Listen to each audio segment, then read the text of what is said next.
Happy Sabat sa tanan. Mayong buntag sa tanan natong mga suki nga tigpaminaw dinhi sa atong Hope Channel. Labi na diri sa ato ang paghimo karon sa ato ang Sabat School. Ang atong promosyon ining kabuntagon is mahitungod kini sa mental health.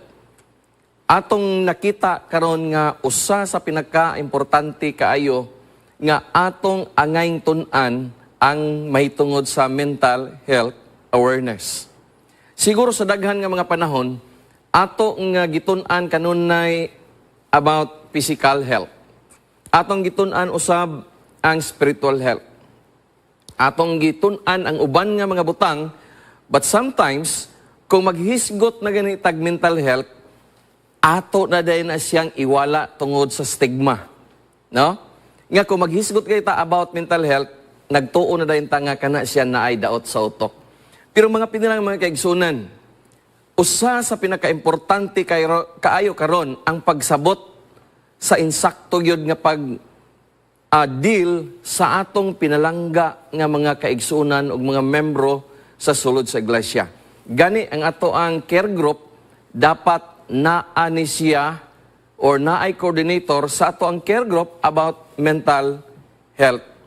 Nga naman, atong nakitaan nga ang panghuna-huna nato mga pinalangang magkaigsunan nakaapekto sa atong pagkinabuhi sa kinatibuk-an. Gani, ang ato ang pagbati, ang ato ang actions, mahibalaan din ha kung healthy ba ang ato ang mga panghuna-huna. So, mga pilang mga kaigsunan, niining buntaga, ato gamayng tun-an, lakbitan na to, unsa ka-importante ang mental health, labi na sa pag-nurture sa atong mga kaigsunan, pag-amuma sa atong mga kaigsunan, o pag-atiman sa ilang emotional nga mga pagbati. Nga usahay, wala nato ni masabtan. Matingala lang ta nga daghan kaayong mawala sa sulod sa iglesia. We have lots of non-attending members diha sa atong church. Atong gimugna mga pilang magkaigsunan ang care group, parang ato silang maatiman. Siguro, ato na silang natabangan about their spirituality. Siguro ato silang natabangan about sa ilahang physical health. We talk about vegetarianism, healthy lifestyle, pero wala na to matandog mga pinalanggang magkaigsunan about sa mental health. So, ang atong iglesia karon mga igsunan, gikan sa ato ang ISISD, kanunay silang nagpahinumdum kanato nga ato ning i-share sa ato ang iglesia. Og nakita mga pilang mga igsunan, ang dako kaayo nga nindot kaayo nga makatabang bisan pa man sa relasyon sa magtiayon, relasyon sa mga ginikanan paingon sa ilang mga kabataan, o relasyon ngadto sa isig ka-membro sa sulod sa iglesia. Nga naman, kung atong masabtan mga pinalangang magkaigsunan ang mga butang, nga angay natong mahibaluan, labi na about mental health, atong masulbad ang mga problema. So niya ang usa sa mga sample ni siya mga pinalangang magkaigsunan. Ang paghisgot nato sa maayo or sa good mental health, makatabang igsoon sa mga problema nato sa tuang kinabuhi. So gitagaan kitag pamaagi how to cope with stress. Long time ago, we talk about stress. Pero mga pinalangang magigsunan, kinahanglan ato ning mahibaluan, unsa ang pinakanindot kayo nga atong makope ang mga problema na to, ang atong mga stressful nga panghitabo sa tuwang kinabuhi. Nga naman, kung ato nang masulbad mga igsunan, it will help your mental health.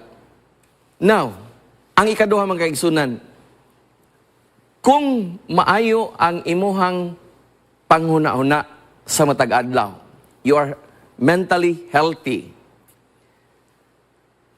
Kini siya makatabang sa pag-build up sa imong relasyon ngadto sa imong isig katao. Imong masabtan ang iyang problema. imong maistabilisar ang nindot kayo nga relasyon sa diha nga imuhaning nahibaluan. Importante kay mga pilang mag-igsunan. Kay kung mag-isgot tag kanang mental health, ang mabutang sa itong una-una mga igsunan, ang dito sa mental hospital and other facilities. But no, ato ni siyang isgutan mga igsunan, aron kita makabaton og lig-on nga relasyon og meaningful nga kinabuhi samtang niya pa kita diri sa kalibutan. The next is making decisions. Nganong importante ni siya mga igsunan? Tungod kay kini siya igsoon makatabang sa pagbuhat og desisyon nimo sa imong kinabuhi sa umalabot nga panahon. Sa umalabot nga mga butang nga maabot sa imong kinabuhi.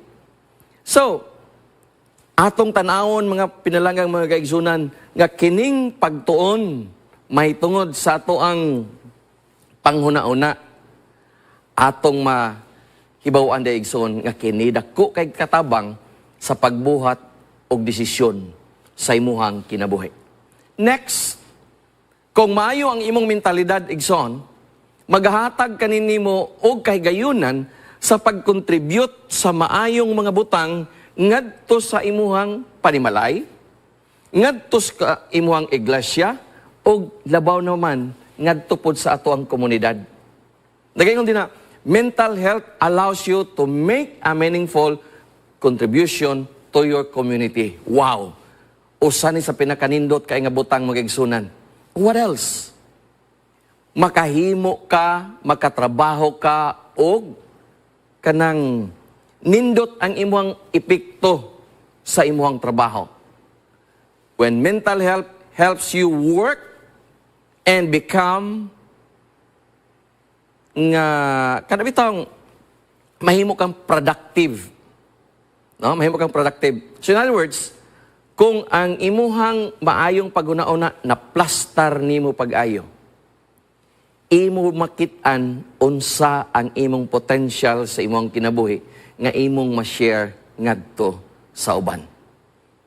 Mga pinalangang mag-igsunan, ang tanan nimo nga aspeto sa imong kinabuhi, ang imong pisikal, ang imong spiritual, ang imong social, kani siya maapektuhan ni siya.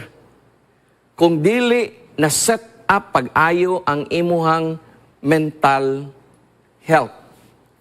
So, we have a lot of programs. Karon sa Northeastern Mindanao Mission, nabisita mga kaigsunan, out of 22 districts, 21 ka mga distrito ang nahuman na.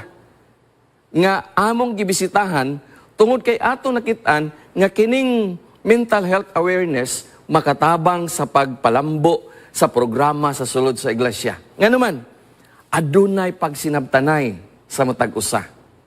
So, kani siya makaapekto pod sa atong physical health. Nga naman, poor mental health can negatively impact your physical health. And vice versa. Example, ang average nga kinabuhi sa tao nga atong gi-expect sa mga katawhan nga with serious mental illness naragyod sila igsoon sa 49 to 60 years. Compared na siya mga igsunan sa overall nga moabot tag 78 kapin ka mga katuigan igsoon. Now dili address ato dito na sa uban nga dapit igsoon. So, importante kayo mga pinalanggang mga igsunan. The Lord has given us installed a very powerful brain nga iyahang gibutang diri at tubangan gyud sa atong ulo parang maoy maggiya na to igsoon unsaon na to pagkabot ang nindot og mabulokon nga kinabuhi samtang kita magapaabot sa Ginoo og magaserbisyo ngadto kaniya. So nining taknas kabuntagon mga pinalanggang mga igsunan, amo mong giawhag sa pagtuon. Gani naatay mga programa pwede mong maka-request may tungod sa advokasya nato sa mental health. This is very important in our church. Bisan sa atong mga pangulo sa iglesia, pangulo sa atong kaumhan mga igsunan, this is very important. Why? Kay aron maklaro na to ang direction sa atong kinabuhi ug atong masabtan nga ang Dios di ay maoy magagiya kanunay sa atong una-una samtang kita mag-paabot sa iyang pagbalik. Ang Diyos magapanalangin ka natong tanan.